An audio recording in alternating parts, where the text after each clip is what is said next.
So ఇప్పుడు మనం ఇక్కడ S equal to Nikhil from tailor అని రాసాం అనుకోండి. ఓకే దీని ద్వారా ఏమవుతుంది, ఇక్కడ నిఖిల్ ఫ్రమ్ టైలర్ అనే ఒక కొత్త ఆబ్జెక్ట్ క్రియేట్ అవుతుంది. దాని హ్యాష్ కోడ్ సపోజ్ 234 ఉంది అనుకుంటే ఈ హ్యాష్ కోడ్ ఎస్లోకి వచ్చేస్తుంది. ఓకే ఎస్లోకి ఎప్పుడైతే వస్తుందో ఆ 789 ప్లేస్లో 234 వచ్చేస్తుంది. ఎప్పుడైతే 234 వచ్చిందో what we can say this S is referring this object. Okay so అప్పటి వరకు ఎస్ అనేది సందీప్ని రిఫర్ చేసింది. Now S is referring Nikhil from tailor. But Sandeep అలాగే ఉంటుంది. That Sandeep will be referred by again you. అది కంటిన్యూ, అది యూతో వర్క్ అయిపోతూ ఉంటుంది. ఇప్పుడు మనం యూ ప్రింట్ చేస్తే సందీప్ వస్తుంది, ఎస్ ప్రింట్ చేస్తే నిఖిల్ ఫ్రమ్ టైలర్ వస్తుంది, టీ ప్రింట్ చేస్తే ప్రతాప్ అని వస్తుంది. ఓకే ఓకేనా? నో స్టిల్ ఒకసారి మనం కన్ఫర్మ్ చేసుకుందాం. అది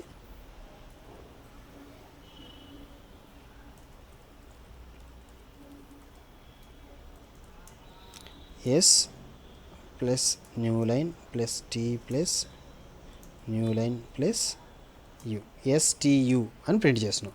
ఎస్టీయూ అంటే నిఖిల్ ఫ్రమ్ టైలర్ ఒక లైన్లో వస్తుంది, ప్రతాప్ ఇంకొక లైన్లో వస్తుంది, సందీప్ ఇంకొక లైన్లో వస్తుంది. 3 కలిపి ఒకేసారి ప్రింట్ చేసేస్తాం మనం.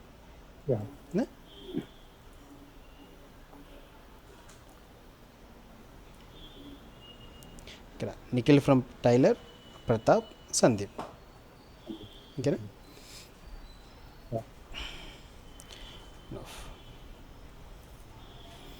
ఇప్పుడు మనకి లెంగ్త్ అనే ఫంక్షన్ యూజ్ చేసాం. ఇక్కడ స్ట్రింగ్, ఏదైనా స్ట్రింగ్ మీద లెంగ్త్, ఆ స్ట్రింగ్లో ఎన్ని క్యారెక్టర్స్ ఉన్నాయో తెలుసుకోవాలనుకుంటే లెంగ్త్ అనే ఫంక్షన్ యూజ్ చేయొచ్చు. ఆ స్ట్రింగ్ని ఇంకొక స్ట్రింగ్లో ఉన్న కంటెంట్తో కంపేర్ చేయాలంటే ఈక్వల్స్ అనే ఫంక్షన్ యూజ్ చేసుకోవచ్చు. ఒక 2 ఫంక్షన్స్ మనం యూజ్ చేసాం. అండ్ ఇప్పుడు నాకు ఎస్ అనే స్ట్రింగ్లో, ఎస్ రిఫర్ చేసిన స్ట్రింగ్ ఏంటి మనకి, నిఖిల్ ఫ్రమ్ టైలర్ అవునా. అట్లాగే టీ రిఫర్ చేసిన స్ట్రింగ్ ప్రతాప్. సపోజ్ నేను ఇప్పుడు టీ రిఫర్ చేసిన స్ట్రింగ్లో నాకు సెకండ్ లెటర్ ఏంటి అని తెలుసుకోవాలనుకో. సెకండ్ లెటర్ ఏంటి ఇందులో, ఆర్. ఓకేనా? అంటే general normal people point of వ్యూలో చూస్తే P is at first location, R is at second location, A is at third location అలా చెప్పొచ్చు. బట్ ప్రోగ్రామింగ్లో మోస్ట్ ఆఫ్ ది టైమ్స్ ఎలా ఉంటుంది, లొకేషన్స్ అన్నీ కూడా 0తో స్టార్ట్ అవుతూ ఉంటాయి. ఇప్పుడు అరేస్ కానీ ఇవన్నీ కూడా. సో ఆ ప్రోగ్రామింగ్ మనకి సెకండ్ లెటర్ కావాలంటే మనం ఏం చెప్పాలంటే what is the first letter అని అడగాలి. ఓకే ఫస్ట్ లెటర్ కావాలంటే what is the zeroth letter అని అడగాలి. ఓకే కాబట్టి టీ రిఫర్ చేసిన స్ట్రింగ్లో the character at second location అని అడిగామనుకోండి, ఓకే అదేం చెప్తుంది, ఏ అని చెప్తుంది. ఎందుకంటే సిస్టమ్కి A is at second location, P is at 0th location. Okay ఓకేనా? అది ఎలా అడుగుతాం మనము అంటే మనం ఆ కోడ్ రాసి డైరెక్ట్గా ప్రింట్ చేసేలాగా రాసేస్తాం. Like what system dot out dot print line T dot టీనే కదా క్యారెక్టర్ ఎట్ అని రాసినప్పుడు ఈ మొత్తం కలిసి ఒక ఫంక్షన్ నేమ్స్ ఎప్పుడు కూడా స్మాల్ లెటర్తో స్టార్ట్ అవుతాయి. బట్ మల్టిపుల్ వర్డ్స్తో కనుక రాస్తే ప్రతి వర్డ్లో ఫస్ట్ లెటర్ని క్యాపిటల్ చేస్తాం. కాబట్టి క్యార్ ఎట్ రాసినప్పుడు ఏ షుడ్ బి క్యాపిటల్. క్యార్ ఎట్ 2 అని రాసాం అనుకోండి, అదే చెప్తే ఆర్ ఇస్తుందా, ఏ ఇస్తుందా, ఏ ఇస్తుంది. అలా కాదు, నాకు నార్మల్ పర్సన్కి కావాల్సిన సెకండ్ లొకేషన్లో కావాలంటే 1 అని చెప్తాం. ఓకే అదే ఇక్కడ 0 చెప్తే 210 అంటే మనకి ఏమవుతుంది, ఏ ఆర్ పి. అంతే కదా, ఇది ఏ, ఇది ఆర్, ఇది పి. ఒకసారి మనం కన్ఫర్మ్ చేసుకుందాం ఎగ్జిక్యూట్ చేసి. లాస్ట్లో A R P, A is at second location, R is at first location, P is at 0th location. Okay similarly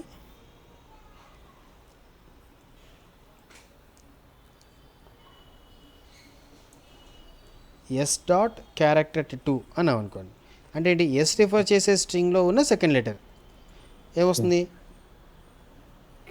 కే వస్తుంది.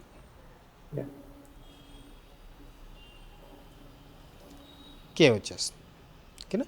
అట్లా ఏదైనా ఒక పర్టికులర్ లొకేషన్లో ఉన్న క్యారెక్టర్ కావాలి అనుకుంటే వీ షుడ్ యూస్ క్యార్ ఎట్ అనే ఫంక్షన్ యూజ్ చేసి చేసుకోవచ్చు. అయితే ఫర్ ఎగ్జాంపుల్ ఇక్కడ చూడండి, ప్రతాప్ అనే స్ట్రింగ్ ఉంది. ప్రతాప్ అనే స్ట్రింగ్లో మొత్తం 6 లెటర్స్ ఉన్నాయి. అంటే లొకేషన్స్ ఏంటి, 0 నుంచి 5 వరకు. ఓకేనా? సపోజ్ నాకు టీ డాట్ క్యారెక్టర్ ఎట్ 9 అన్నాం అనుకోండి, అలాంటి లొకేషన్లో క్యారెక్టర్ ఉందా, లేదు. అలాంటప్పుడు ఏమవుతుందంటే ప్రోగ్రామ్ రన్ టైంలో టర్మినేట్ అయిపోతుంది. ఆ స్టేట్మెంట్కి రాగానే టర్మినేట్ అయిపోతుంది. Okay suppose T dot character at 9 అని రాస్తాం. ఇంతవరకు మనకు ఓకే. ఈ పైన ఉన్నది కూడా అంతా ఓకే ఉంది. ఓకే ఈ ప్లేస్కి రాగానే ఇక్కడ ఇక్కడ ఏం చేయాలో సిస్టమ్కి అర్థం కాదు.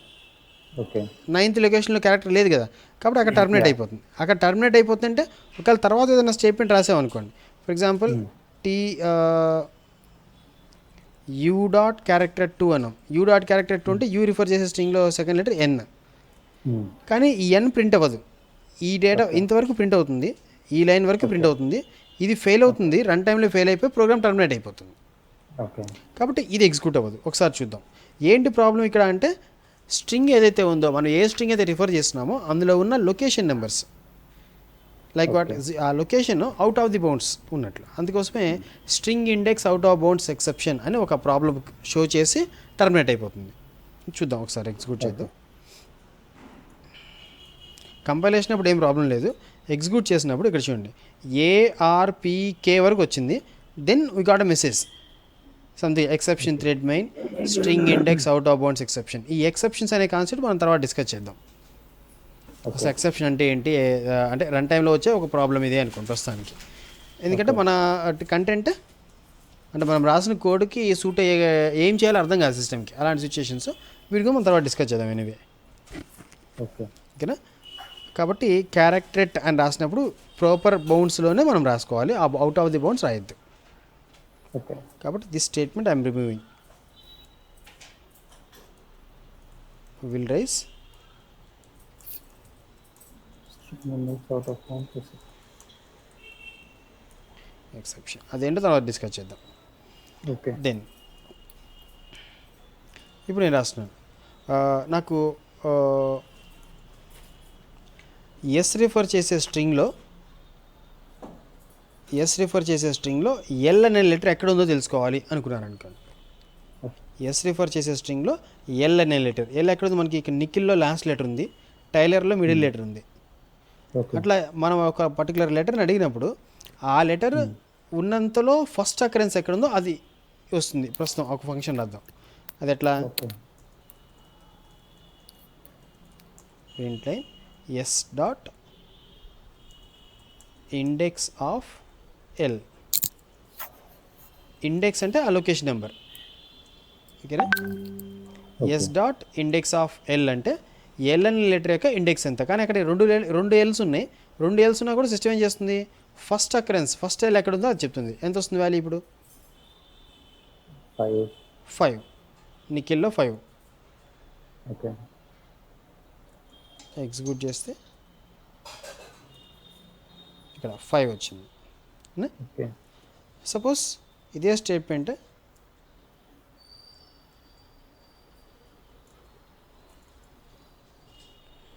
సపోజ్ నాకు ఆర్ అనే లెటర్ కోసం చూడాలి అనుకున్నాం అనుకోండి. ఆర్ అనే లెటర్ ఎక్కడ ఉంది, నిఖిల్లో లేదు, ఫ్రమ్లో ఆర్ ఉంది. 5 space is at 6th location, F is at 7th location, R is at 8th location. Okay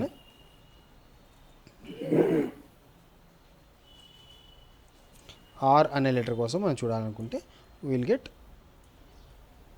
8, ఇక్కడ 8th లొకేషన్లో ఉందని చెప్తుంది. ఓకేనా. నో, ఇప్పుడు అట్లాగే ఐ అనే లెటర్ కోసం చూసాం. ఐ అనే లెటర్ కూడా ఉంది కదా, నిఖిల్లోనే 2 ఐలు ఉన్నాయి, బట్ ఎన్ని ఐలు ఉన్నా కూడా ఫస్ట్ అకరెన్సే చెప్తుంది. ఇక్కడ నిఖిల్లో ఫస్ట్ లొకేషన్లో ఉంది కాబట్టి మనకి 1 అని ఇస్తుంది. ఇక్కడ 1 వచ్చింది. సపోజ్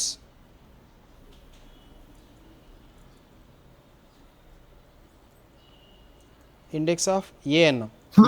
ఏ అనే లెటర్ ఎక్కడ ఉంది ఎస్లో,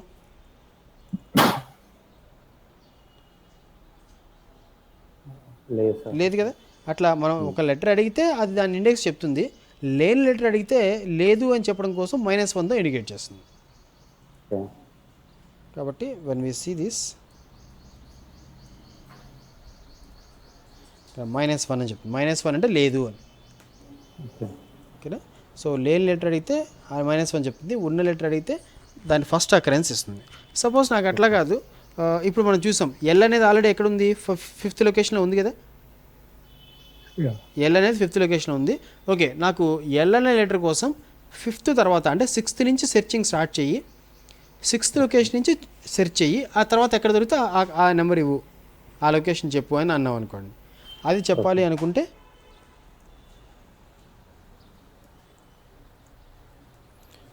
ఎల్ కామ 6 అని చెప్తాం. ఓకే. అంటే ఇప్పుడు ఇదేంటి, ఇండెక్స్ ఆఫ్ అనే మెథడ్ ఏమి కాల్ చేస్తున్నాము, బట్ ఆర్గ్యుమెంట్స్ డిఫరెంట్గా ఉన్నాయి. ఎప్పుడైనా same method name different arguments ఉన్నాయి అంటే ఏమంటాం దాన్ని, మెథడ్ ఓవర్లోడింగ్ అంటాం. సో ఇప్పుడు ఇండెక్స్ ఆఫ్ అనే మెథడ్ నేమ్తో ఎస్ లోపల టూ మెథడ్స్ ఉన్నాయి అనుకోండి, అంతే కదా. అట్లీస్ట్ మనకు తెలిసినంత వరకు 2 మెథడ్స్ ఉన్నాయి. ఇది index of with 1 character as argument, index of with 1 character and 1 integer as argument. Okay. Integer చెప్పినప్పుడు ఏం చేస్తుంది, జనరల్గా అయితే ఏం చెప్పకపోతే 0th లొకేషన్ నుంచి సెర్చింగ్ స్టార్ట్ చేస్తుంది. మనం ఏదో లొకేషన్ చెప్తే లొకేషన్ 6 చెప్పాం కాబట్టి 6th లొకేషన్ నుంచి స్టార్ట్ చేస్తుంది. ఓకే. ఇప్పుడు ఎస్లో 6th లొకేషన్ నుంచి అంటే ఈ స్పేస్ నుంచి స్టార్ట్ చేసి అట్లా R is at 8th, O 9, M 10, 11, 12, 13, 14 అయినా ఎల్ ఉంది ఓకేనా. సో ఆ 14 అనేది మనకు చెప్తుంది. L is at 14th location అని చెప్తుంది. ఓకేనా. ఓకే. అట్లాగే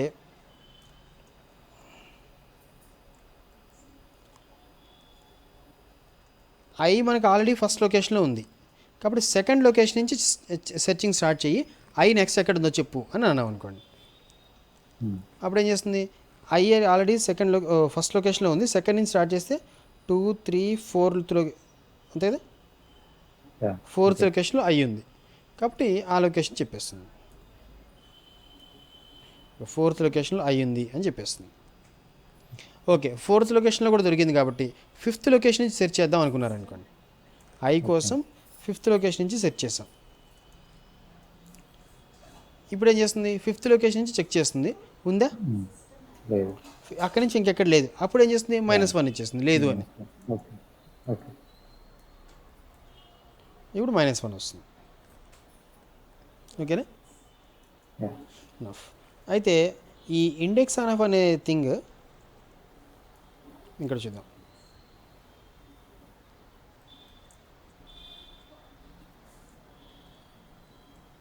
S dot index of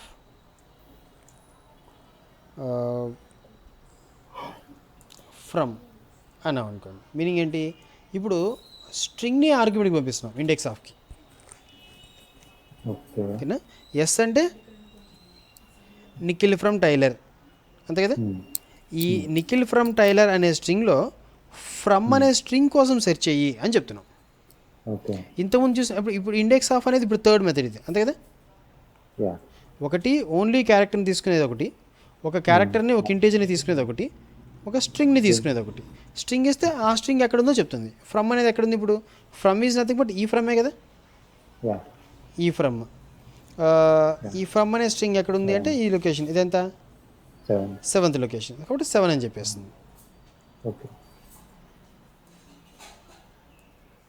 7th లొకేషన్లో ఉంది అని.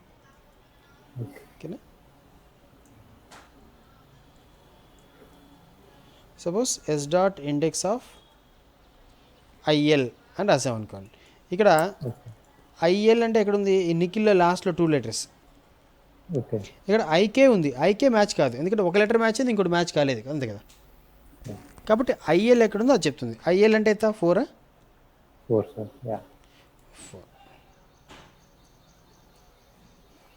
చెప్పేస్తుంది. అట్లా మనం ఒక స్ట్రింగ్ ఉందా లేదా, ఉంటే ఏ లొకేషన్లో ఉంది, స్ట్రింగ్ కోసమైనా చెక్ చేయొచ్చు, క్యారెక్టర్ కోసమైనా చెక్ చేసుకోవచ్చు. అంటే దీంట్లో కూడా మనం ఆర్గ్యుమెంట్ చెప్పొచ్చు. ఇంక పక్కన ఒక ఆర్గ్యుమెంట్ చెప్పామనుకోండి, ఆ లొకేషన్ నుంచి సెర్చ్ చేస్తుంది. అది దాన్ని బట్టి అర్థమైపోతుంది కదా మనకి. అట్లాగే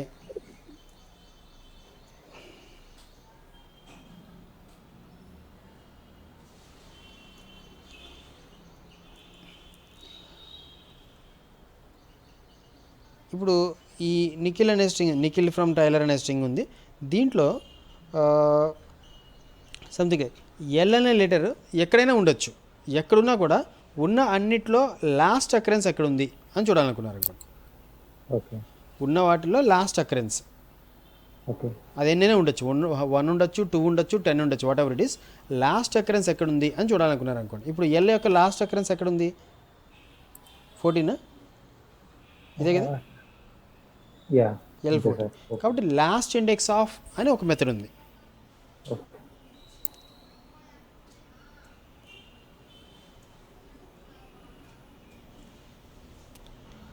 ప్రింట్ లాస్ట్ ఇండెక్స్ ఆఫ్. ఇప్పుడు మొత్తం 3 వర్డ్స్ అయినాయి, last, index, word.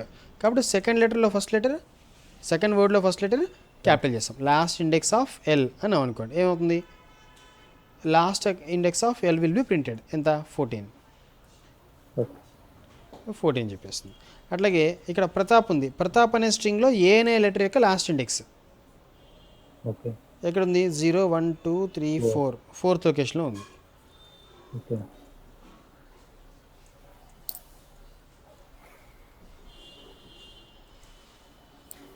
Yes, tea కదా, టీలో tea.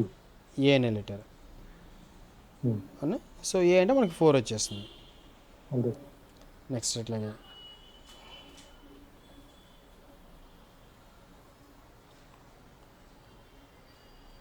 Last index of P అన్నాం అంటే స్టార్టింగ్ ఉంది, ఎండింగ్ ఉంది, బట్ లాస్ట్దే ఇస్తుంది. ఓకే. అంతే కదా. సో మనకి what will get is 4 and 5 should be the output. Yeah. Sorry, last index of P. అచ్చా, ఎస్ పెట్టాము, టీ కదా.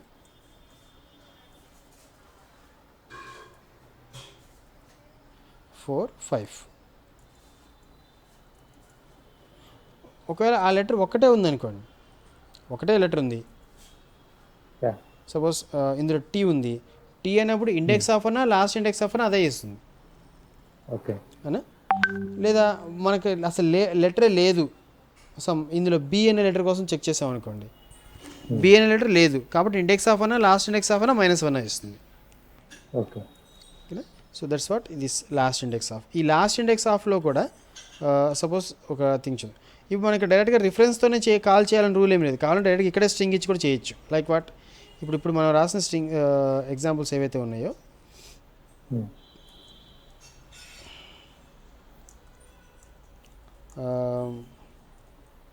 హెలో డాట్ లెంగ్త్ అన్నాం అనుకోండి, ఏమవుతుంది?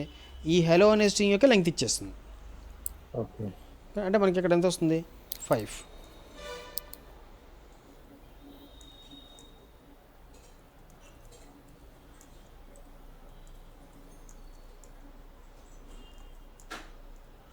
How are you dot index of A అన్నాం అనుకోండి, ఇందులో ఏ యొక్క ఇండెక్స్ ఎంత? 0 1 2 3 4, will get 4 year. Okay sir. అంటే ఇప్పుడు హలో డాట్ లెంగ్త్ అని హలో అని ఒక స్ట్రింగ్ ఆబ్జెక్ట్ క్రియేట్ అవుతుంది కదా సార్? అవును, స్ట్రింగ్ ఆబ్జెక్ట్ క్రియేట్ అయిపోతుంది. ఓకే. ఇక్కడ కూడా హౌ ఆర్ యూ అట్లా డబుల్ కొటేషన్లో ఎప్పుడు పెట్టినా కూడా ఒక స్ట్రింగ్ ఆబ్జెక్ట్ క్రియేట్ అవుతుంది. కాకపోతే ఈ హలోని నెక్స్ట్ స్టేట్మెంట్లో యూజ్ చేసుకోలేం, ఎందుకంటే దాని డిఫరెన్స్ మనం మెయింటైన్ చేయట్లేదు కదా. ఓకే. ఆ స్టేట్మెంట్ వరకే యూజ్ చేయగలుగుతాం. ఈ లెంగ్త్ ఇవన్నీ ఈ క్లాసెస్ ఈ మెథడ్స్ అన్ని స్ట్రింగ్ క్లాస్లో ఉంటాయా సార్? ఎగ్జాక్ట్లీ. ఓకే. ఓకే. అయితే యాక్చువల్గా ఓకే స్ట్రింగ్ క్లాస్లో ఉంటాయి, బట్ మనం ఓకే హలో డాట్ లెంగ్త్ అనగానే మనము ఆ స్ట్రింగ్ ఆబ్జెక్ట్ యొక్క నేమ్ తోటి పిలవట్లేదు కదా సార్, మనం స్ట్రింగ్ ఆబ్జెక్ట్ డాట్ లెంగ్త్ అని పిలుస్తున్నాం కదా.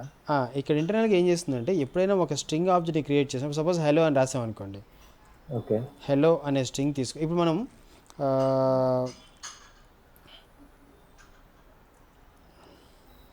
ఇక్కడ చూద్దాం, స్ట్రింగ్ వి అని రాశాను అనుకోండి. ఓకే. స్ట్రింగ్ వి అంటే మీనింగ్ ఏంటి? ఇప్పుడు ఏం క్రియేట్ అయింది ఇక్కడ? ఒక రిఫరెన్స్ క్రియేట్ అయింది, యా. అవునా? రిఫరెన్స్ క్రియేట్ అయింది. అవును. ఇప్పుడు నేను ప్రింట్ చేస్తున్నాను, system dot out dot print line వి డాట్ లెంగ్త్ అన్నాం అనుకోండి, ఏమవుతుంది? ఎర్రర్ వస్తుంది సార్. ఎర్రర్ వస్తుంది, ఎందుకంటే వి ఏ ఆబ్జెక్ట్ని రిఫర్ చేయట్లేదు అని. ఓకే. అంతే కదా, వి అనేది ఏ ఆబ్జెక్ట్ని రిఫర్ చేయట్లేదు, వి ఈజ్ నాట్ ఇనీషియలైజ్డ్ అని. ఓకే. ఓకేనా? ఈ పాయింట్ ఓకే కదా. యా. ఓకే. దీన్ని ఫస్ట్ ఒకసారి ఆ ఎర్రర్ చూసేద్దాం. ఇప్పుడు ఏం చెప్తుంది? వీని ఇనిషియలైజ్ చేయలేదు అని ఒక ఎర్రర్ చూపిస్తుంది. Let us check this one. Variable V might not have been initialised, అది ఇంకా ఇనీషియలైజ్ అవ్వలేదు కాబట్టి దాన్ని యూజ్ చేయలేము అంటుంది. ఓకేనా? సపోజ్ మనం ఇక్కడ రాస్తాం V equal to this is a string అని రాసాం. ఇప్పుడు ఏమవుతుంది, స్ట్రింగ్ ఆబ్జెక్ట్ క్రియేట్ అయ్యి ఓకే ఆబ్జెక్ట్ని వి రిఫర్ చేస్తుంది. ఓకే అవునా? నో ఇప్పుడు వి డాట్ లెంగ్త్ అంటే ఇప్పుడు వర్క్ అవుతుంది కదా. ఆ స్ట్రింగ్ యొక్క లెంగ్త్ ఎంత వస్తుంది, ఎంతో ఒక నెంబర్ అయితే వస్తుంది కదా, చెక్ చేద్దాం. Compiled and then executed. ఎంత వచ్చింది, 16 వచ్చింది. ఓకే ఓకేనా? నో అంటే ఎప్పుడైనా మనం ఒక రిఫరెన్స్ యూజ్ చేసి వి డాట్ లెంగ్త్ అని రాసాము అంటే రిఫరెన్స్తో ఫంక్షన్ కాల్ అవుతుందా, రిఫరెన్స్ రిఫర్ చేసే ఆబ్జెక్ట్తో ఫంక్షన్ కాల్ అవుతుందా? రిఫరెన్స్ రిఫర్ చేసే ఆబ్జెక్ట్ ఆబ్జెక్ట్ ఎప్పుడూ కూడా ఒక క్లాస్లో ఉన్న ఫంక్షన్ మనం కాల్ చేస్తున్నాము అంటే అది ఒక ఆబ్జెక్ట్తోనే కాల్ అవుతుంది, కానీ రిఫరెన్స్తో కాల్ అవ్వదు. కాకపోతే ఆబ్జెక్ట్కి నేమ్ ఉండదు కాబట్టి ఆబ్జెక్ట్ని ఒక రిఫరెన్స్ అదే హ్యాష్ కోడ్ రిఫరెన్స్ వేరియబుల్ పెట్టి చేస్తున్నాం. బట్ ఎప్పుడైనా వి డాట్ లెంగ్త్ అని రాసాము అంటే వి రిఫర్ చేసే ఆబ్జెక్ట్తో లెంగ్త్ కాల్ చెయ్యి అని చెప్పినట్లు మీనింగ్. ఇక్కడ ఏం చేస్తున్నాం, డైరెక్ట్గా ఆబ్జెక్ట్ని డైరెక్ట్గా పెట్టి ఆబ్జెక్ట్ డాట్ లెంగ్త్ అని కాల్ చేసేస్తున్నాం. అంటే ఇది ఇంకా స్ట్రైట్ ఆబ్జెక్ట్ నేమ్ ఉండదు కదా సార్, మరి అంటే హలో అని నేమ్ ఉంటుంది సార్ దానికి స్ట్రింగ్ ఆబ్జెక్ట్. యాక్చువల్గా ఆబ్జెక్ట్తో మనం కాల్ చేస్తున్నాము అంటే ఓకే ఇక్కడ చూడండి, మనం ఇప్పుడు జనరల్గా సపోజ్ ఒక సింపుల్ ఎగ్జాంపుల్ చెప్తాను. ఓకే దీన్ని ఇట్లాగే ఉంచుతున్నాను. ఒక సింపుల్ థింగ్ ఇక్కడ నేను ఇక్కడ రాస్తున్నాను, క్లాస్ రెక్ట్ అని రాశాను అనుకుందాం. ఓకేనా? దీంట్లో ఎల్ కామా బి పెట్టాను. రెక్ట్ int X int Y L equal to X B equal to Y void show అని రాసాం. ఓకేనా? వాయిడ్ షో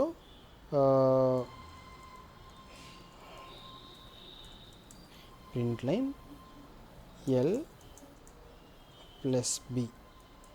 ఇది మనం జనరల్గా మోస్ట్ ఆఫ్ ది ఎగ్జాంపుల్స్లో ఒక రెక్ట్ క్లాస్ తీసుకొని మనం చేస్తూ ఉన్నాం. ఓకేనా? సో ఇలా కనుక చేస్తే ఇప్పుడు ఈ ప్లేస్కి వచ్చి ఆ స్ట్రింగ్ గురించి చూద్దాం. ఇప్పుడు ఈ ప్లేస్కి వచ్చి rect R1 equal to new rect of 10,20 అని రాశాను. Then rect R2 equal to new rect of 30,40 అని రాశాను. ఏమవుతుంది, R1 ఒక ఆబ్జెక్ట్ని రిఫర్ చేస్తుంది, R2 ఇంకొక ఆబ్జెక్ట్ని రిఫర్ చేస్తుంది. మనం షో అంటే ఏమవుతుంది, ఇప్పుడు అవి ప్రింట్ అవుతాయి సార్ 10-20. ఓకే 10-20 ప్రింట్ అవుతుందా, 30-40? షో అంటే అసలు ఏం అవ్వదు సార్, మీరు డైరెక్ట్ ఒట్టి షో అని రాస్తారు కదా. ఒట్టిగా షో రాస్తే మీనింగ్ లేదు దానికి. ఎందుకంటే షో అంటే ఇప్పుడు షో ముందు క్వాలిఫైర్ ఏం లేదు కాబట్టి సిస్టమ్ ఏమనుకుంటుంది, రెక్ట్లో ఉన్న షో కాల్ చేయాలి అనుకోదు, అంతే కదా. ఇప్పుడు మనం ఏ క్లాస్లో ఉన్నాం, స్ట్రింగ్ ఫంక్షన్ అనే క్లాస్లో ఉన్నాం. ఇప్పుడు మెయిన్ అంతా ఇందులోనే ఉంది కదా. ఇక్కడ లోకల్గా స్ట్రింగ్ ఫంక్స్ అనే క్లాస్లో షో అనే మెథడ్ ఏమైనా ఉందేమో దాన్ని కాల్ చేయాలి అనుకుంటుంది. ఓకేనా? సో ఇప్పుడు ఈ క్లాస్లో ఉన్న ఒక ఫంక్షన్ని కాల్ చేయాలంటే, షో అనే ఫంక్షన్ని కాల్ చేయాలంటే ఎవరు కాల్ చేయగలుగుతారు, ఒక ఆబ్జెక్ట్ కాల్ చేయగలుగుతుంది, రెక్ట్ అనే ఆబ్జెక్ట్ కాల్ చేయగలుగుతుంది, అంతే కదా. ఇక్కడ చూద్దాం, ఇప్పుడు ఏమవుతుంది, షో అనగానే షో అనే ఫంక్షన్ లేదని చెప్తుంది మనకి ఎర్రర్. ఒకసారి చూద్దాం, కెనాట్ ఫైండ్ సింబల్ షో అనే సింబల్ నేను ఫైండ్ చేయలేను అంటుంది, ఎందుకంటే ముందు క్వాలిఫైర్ లేదు కాబట్టి ఇక్కడ లోకల్ క్లాస్లోనే ఉంటుంది అనుకుంటుంది. ఓకేనా? కాబట్టి దీని ఏం చేద్దాం, నేను R1 డాట్ షో అన్నా అంటే ఏమవుతుంది, ఫస్ట్ 10-20 ప్రింట్ అవుతుంది సార్. 10-20 ప్రింట్ అవుతుంది. అయితే ఈ ప్రింటింగ్ జరిగేటప్పుడు R1 రిఫర్ చేసే ఆబ్జెక్ట్తో షో అనే ఫంక్షన్ కాల్ అవుతుంది. Is that okay? ఓకే. ఇప్పుడు నేను ఇక్కడ రాస్తున్నాను, రెక్ట్ R3 ఈక్వల్ టు R1 అన్నాను. అంటే మీనింగ్ ఏంటి, R1లో ఉన్న కోడ్ హ్యాష్ కోడ్ వచ్చి R3లో కూడా స్టోర్ అవుతుంది. రెండు సేమ్ ఆబ్జెక్ట్ రిఫర్ చేస్తుంది, సేమ్ ఆబ్జెక్ట్ని రిఫర్ చేస్తుంది. ఇప్పుడు మనం R3 డాట్ షో అంటే సేమ్ అది 10-20 ప్రింట్ అవుతుంది. సో R1 డాట్ షో అన్నా R3 డాట్ షో అన్నా ఏం జరుగుతుంది, R1 రిఫర్ చేసే ఆబ్జెక్ట్తో షో మెథడ్ కాల్ అయింది, R3 రిఫర్ చేసే ఆబ్జెక్ట్తో షో మెథడ్ కాల్ అయింది. ఓకే ఓకేనా? యా కాబట్టి ఆ ఆబ్జెక్ట్తో ఫంక్షన్ కాల్ అవుతుంది. ఆ ఆబ్జెక్ట్ నేమ్ ఉండాల్సిన అవసరం లేదు. ఆ ఆబ్జెక్ట్ని సంహౌ మనం రిఫర్ చేస్తే చాలు. ఓకే ఇప్పుడు మనం R3 ఈక్వల్ టు R2 అన్నాం అనుకోండి, ఏమవుతుంది? R2లో ఉన్న హ్యాష్ కూడా R3లోకి వస్తుంది. ఓకే కాబట్టి R3 డాట్ షో అంటే 30 40 30 40 వస్తుంది. కాబట్టి R3 అనే రిఫరెన్స్తో మనం కాల్ చేసినట్ల, R3 రిఫర్ చేసే ఆబ్జెక్ట్తో మనం కాల్ చేసినట్ల. ఆబ్జెక్ట్ ఆబ్జెక్ట్ కానీ ఆబ్జెక్ట్ నేమ్ అక్కర్లేదు, దాన్ని రిఫర్ చేస్తే చాలు. మనం ఆబ్జెక్ట్ని సంహౌ రిఫర్ చేస్తే చాలు. ఓకే ఓకేనా? యా దెన్ ఇంకొక థింగ్ చూడండి. సపోజ్ నేను ఇక్కడ న్యూ రెక్ట్ ఆఫ్, ఓకే ఇంతవరకు అవుట్పుట్ చూద్దాం. టోటల్గా ఇప్పుడు ఏమైనా రావాలి మనకి? ఇక్కడ 1020 రావాలి, ఇక్కడ కూడా 1020 రావాలి, ఇక్కడ మాత్రం 30 40 వస్తుంది.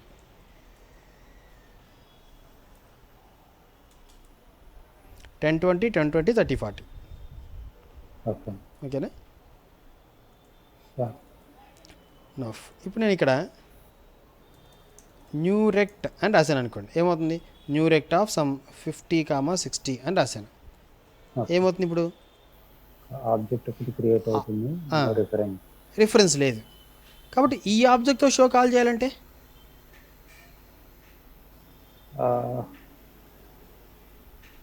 ఆబ్జెక్ట్ అయితే క్రియేట్ అయింది కదా. యాక్చువల్గా ఫంక్షన్ కాల్ చేయడానికి ఆబ్జెక్ట్ కదా కావాల్సింది.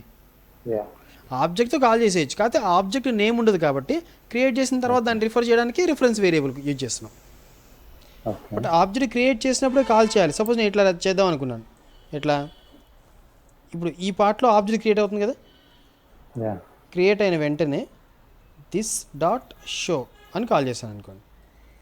ఓకే చెక్ చేద్దాం ఇది వ్యాలిడే కాదో చెక్ చేద్దాం. కంపైల్ అయింది అంటే ఏంటి? వ్యాలిడ్ అయినట్లే కదా. యా ఎగ్జిక్యూట్ చేస్తే we got 50 60 or not. Okay అంటే మీనింగ్ ఏంటి? ఇక్కడ ఆబ్జెక్ట్ క్రియేట్ చేసి, రిఫరెన్స్ ఏం లేదు, ఆబ్జెక్ట్ క్రియేట్ చేసి ఆ ఆబ్జెక్ట్ షో మెథడ్ కాల్ చేసేసాం. ఓకే ఇది అర్థమైంది కదా. అర్థమైంది సార్. సేమ్ యాజ్ దట్ ఇక్కడ కూడా హెలో అనే ఆబ్జెక్ట్ క్రియేట్ చేసి ఆబ్జెక్ట్ అంటే ఫంక్షన్ కాల్ చేసాం. ఓకే అయితే ఇట్లా చేస్తే ఉన్న ప్రాబ్లం ఏంటంటే, ఈ హెలో అనే స్ట్రింగ్ ఈ స్టేట్మెంట్ అయిపోయిన తర్వాత ఉండదు. ఓకే తర్వాత ఇక్కడికి వచ్చి హెలోలో సెకండ్ లెటర్ కావాలి అంటే ఎలా రాస్తాం? మళ్ళీ హెలో అని రాయాలి. ఓకే అది మళ్ళీ మళ్ళీ రాయడం కూడా కొత్త ఆబ్జెక్ట్ క్రియేట్ చేసినట్లే కదా. యా ఇక్కడ ఒక హెలో అనే ఆబ్జెక్ట్ ఉంది, హెలో అనే కంటెంట్తో ఆబ్జెక్ట్ ఉంది. ఇక్కడికి వచ్చాక మళ్ళీ వేరే ఆబ్జెక్ట్, ఇది సేమ్ ఆబ్జెక్ట్ కాదు. అంటే దాని హ్యాష్ కోడ్ దీని హ్యాష్ కోడ్ సేమ్ ఉంటుందని గ్యారంటీ లేదు. పూలింగ్ జరుగుతుంది, అక్కడ డెడ్ అయిపోయిన తర్వాత మనం ఇక్కడ యూజ్ చేస్తున్నాం కాబట్టి ఇది టెంపరీ ఆబ్జెక్ట్ అన్నట్లు. ఓకే ఓకేనా? అట్లాగే ఇక్కడ కూడా ఈ ఆబ్జెక్ట్ క్రియేట్ చేసినప్పుడే షో మెథడ్ కాల్ చేస్తున్నాం. మళ్ళీ ఇక్కడికి వచ్చి ఆ 50 60 ఉన్న ఆబ్జెక్ట్ని రిఫర్ చేయాలి, దాంతో మళ్ళీ నేనేదో ఓకే దాంట్లో ఉన్న ఓన్లీ ఎల్ వాల్యూ ప్రింట్ చేయాలంటే అది పాసిబుల్ కాదు. ఎందుకంటే ఈ స్టేట్మెంట్ అయిపోగానే ఆ ఆబ్జెక్ట్ కూడా అవుట్ ఆఫ్ అవర్ హ్యాండ్స్ అన్నట్లే. ఓకే అట్లా కాదు. యా ఇప్పుడు మన హలో అనే స్ట్రింగ్ అన్నా అయితే న్యూ స్ట్రింగ్ ఆఫ్ హలో అన్నా కూడా సేమ్ కదా sir? Yes same. Okay yeah ఇప్పుడు ఈ స్టేట్మెంటే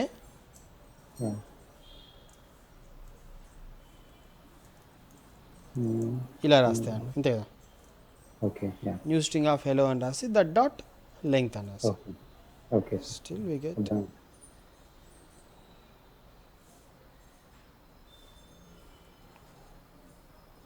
ఇక్కడ మనం ఎక్స్ట్రా రాసినాం ఈ లైన్ వల్ల problem. Okay so we get the same problem. 5 అది ఇది ఎక్కడైనా ఈ ప్లేసే కదా. ఓకే యా 4 5 అట్లా వచ్చి ఓకేనా. That's what we get. Okay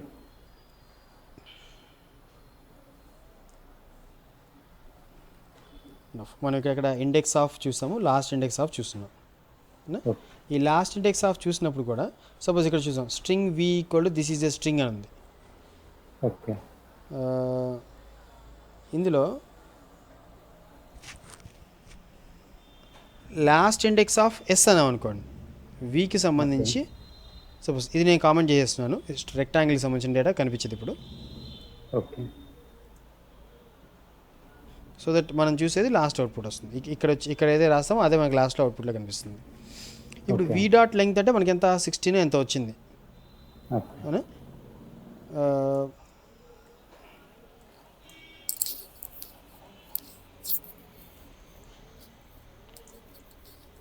dot